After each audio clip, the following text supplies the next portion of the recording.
இன்னைக்கு வந்து Vanguard academy அப்படின்னு ஒரு பள்ளி அமைப்பை ஏற்படுத்தி இருக்கோம். இந்த வேன்கார்டுன்னா உங்களுக்கு எல்லாம் தெரியணும். வழி நடத்துபவர்கள் அந்த ஆர்மியில முன்னுக்கு போற அந்த காலம் ஆஃப் ஆர்மியில முன்னுக்கு போறவங்களுக்கு தான் வேன்கார்டுன்னு சொல்லுவாங்க. அதை முன்னுக்கு யாரு வழி நடத்த போறவங்க தான் வேன்கார்டுன்னு பேரு. இந்த பள்ளி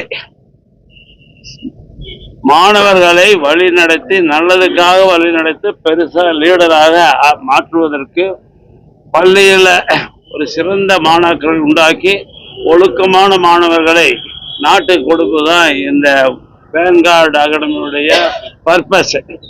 இன்னொன்னு மற்ற பள்ளிக்கு இந்த பள்ளிக்கு வித்தியாசம் என்னன்னா, வெளிநாட்டு படிப்புக்கு போறவங்க, வெளிநாட்டுக்கு எஸ்பெஷலி அமெரிக்கா, இங்கிலாந்து போற மாதிரி, ஜெர்மனி அங்கெல்லாம் போற போது ஒரு டிஃப்ரெண்டான ஒரு அட்மாஸ்பியர் அவங்களுக்கு வேணும். அந்த டிஃப்ரெண்டான அட்மாஸ்பியர் உண்டாகிறதுக்கு தான் இந்த வேன்கார்டு அகாடமி சொல்லிக் கொடுக்கும். அதுக்கு சரியான பிரின்சிபலு, ஆசிரியர்கள் எல்லாம் நாங்கள் அமைச்சிருக்கோம். இந்த பள்ளி இந்த அகாடமிக்கு இயர்லேருந்தே ஆரம்பமாகும். அப்படிதான் நாங்கள் பிளான் பண்ணியிருக்கோம். அந்த வேன்கார்டு அகாடமியில் படித்தவங்களுக்கு அமைச்சர் சொன்ன மாதிரி இது ஒரு ஒரு நல்ல அமைப்பாக இருக்கும். இங்கே இருக்கிற ஜனங்களுக்கு, இங்கே இருக்கிற மாணாக்கர்களுக்கெல்லாம் நம்ம இந்த பள்ளி ஒரு பெரிய உறுதுணையாக இருக்கும். அது it guides the people for leadership, education, skill.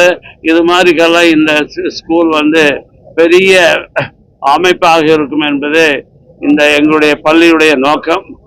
அதுக்காக இந்த இடத்துல வேன்கார்டு அப்படின்னு பேர் கொடுத்துருக்கோம்.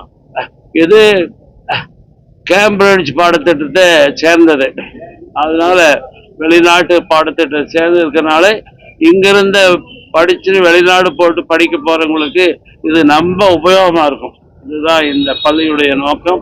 அந்த ஆஸ் யூஷுவல் எங்களுடைய பள்ளிகளுடைய எல்லா பள்ளிகளும் எல்லா இன்ஸ்டிடியூஷனுடைய பேசிக் வந்து இந்த இடத்துல எஜுகேஷன் வித் டிசிப்ளின், அதுதான் நாங்கள் சொல்லிக் கொடுப்போம்.